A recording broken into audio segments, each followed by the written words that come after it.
So this is just a quick video to explain just how bad I think Tesla's in-car entertainment system is, particularly when it comes to USB. So I was playing music. So I have a USB stick down in the depths of the car here, and it's, I don't know, 128 gigabytes of music. This is how I tend to listen to music. I don't listen to music using streaming. I have a whole load of CDs which I'd owned. I've ripped them all to MP3s.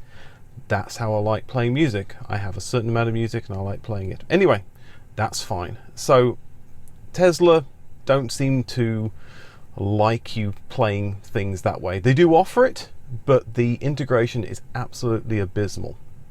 So for example, I was playing music before I parked the car. When I came back to the car, I've got a screen basically that tries to log me into Tidal. I don't know why it's trying to log me into Tidal. They have a whole load of options here. USB is the one that I should be looking at. So I can play music through it, that's fine, but trying to navigate the music on USB is nigh on impossible. So for example, let's say I want to look for an album. Let's say I want to look for an album beginning with T. Well, you can select T over here and it gives you R. Now you think, okay, maybe I didn't hit that correctly. I'm actually hitting T. You can see T there, and it's giving me R. If I click U, it gives me U. If I click S, it gives me O. Not quite sure why it gives me O. So if I actually wanted an album beginning with T, I have to get to T, I have to get to R, and then I have to scroll all the way through the R's while I'm driving, all through the S's, and eventually hopefully get to the T's, and hopefully don't crash in the process. And you'll also notice, yes, I have the Shrek album. I don't have many copies of the Shrek album. I have one copy of the Shrek album, but they've put each individual track, or one or two of the tracks, in different albums, apparently. And this is a common thing that they do. I don't know if you noticed at the start. I can't go back to the start very easily. There we go. I've got the same with this album as well, which makes it impossible, very difficult to play an album. I mean, how do you play that album? You go into here, you play track 5 first. Lovely. Then you go into here, you play, I guess press that one. So you press 18 first, then track 5, then track 12. That's unusable. So you have the same issue with artists. If you click on M, you get K, N you get M, L you get J. Yeah, that's weird. And you can search on genres. Genres isn't bad. You can click on that and you can play various music from genres, but I don't tend to listen by genre. I tend to want to listen to maybe a certain album or a certain artist. So you can search by folder, and one thing I've done is I've been fairly careful with how I organize my music. So for example, if I click on ABBA, then I have all the albums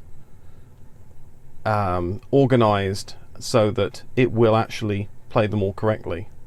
But that's me being careful with the way that I put stuff on my USB stick. I shouldn't have to do that. I should just be able to go into here, be able to pick an album, and then just be able to go in and select that. But obviously for some albums that's impossible. Even for the ABBA album, there's 2 different versions of it here, probably half of them.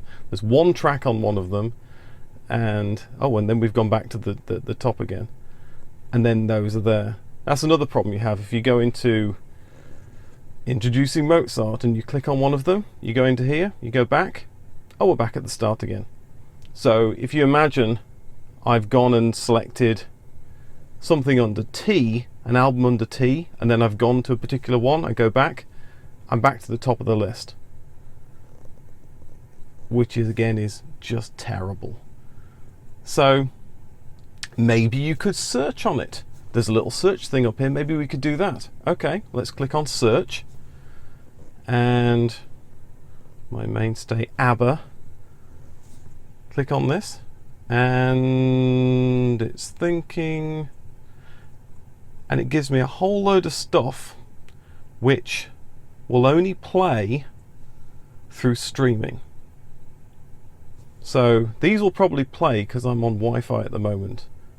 But normally, yes, we don't want that. But normally when you're driving, because I don't have the premium pack, which of course Tesla's always trying to sell you, so you can do all the streaming things, that just none of that will play. So if we go back to that and we look at this, the only things that they present are things which you need a data connection for.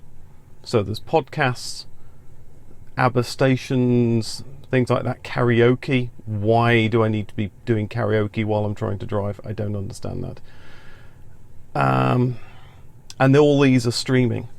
Nothing to do with what's on my USB stick. It used to do things that were on my USB stick, but they took that feature out so that maybe they can try and help sell their premium pack. So again, search is completely useless. So the way that I tend to use this is I click on songs and I play a song and I click shuffle and I just play, I just get it to shuffle random songs. And that's how I use the USB stick. That's pretty much the only practical way that I can use USB songs on my car. Another problem I have is that sometimes, maybe 75% of the time, that USB icon doesn't even show up for the first 2 or 3 minutes while I'm driving.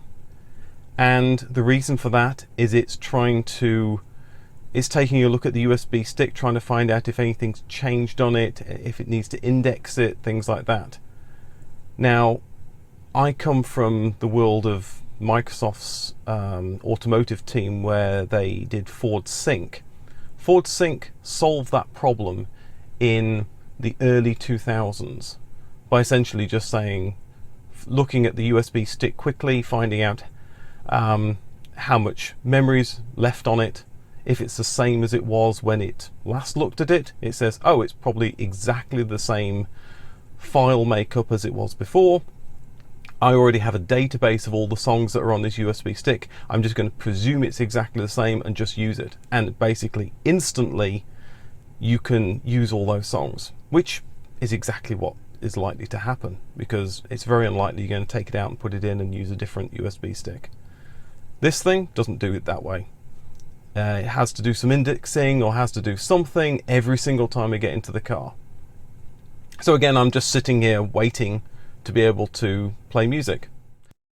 I missed a couple of things that I didn't talk about, which is if you go into the folder view, you think, okay, we could just look up the album using the folder. Well, that works for some things, but it doesn't work for example, certain artists that I have music through lots of different Now albums and things like that. So if I'm trying to look for Little Mix or whatever that happens to be across like 17 different Now albums, I can't listen to all the Little Mix songs or whatever. So another thing is you may think, well, maybe you could use speech. I could use speech, except again, it doesn't index anything on the USB drive. So that wouldn't work. So it'll do all the streaming stuff. If I search for ABBA, for example, it will give me all the same streaming results through voice as it would if I just typed things in with search.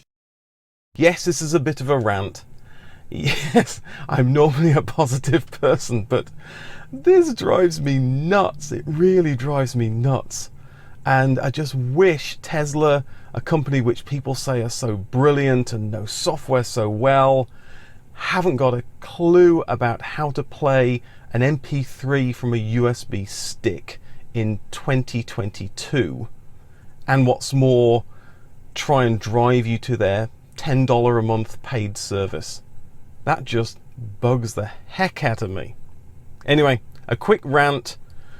I'll try and be more positive in the future. Thanks for watching.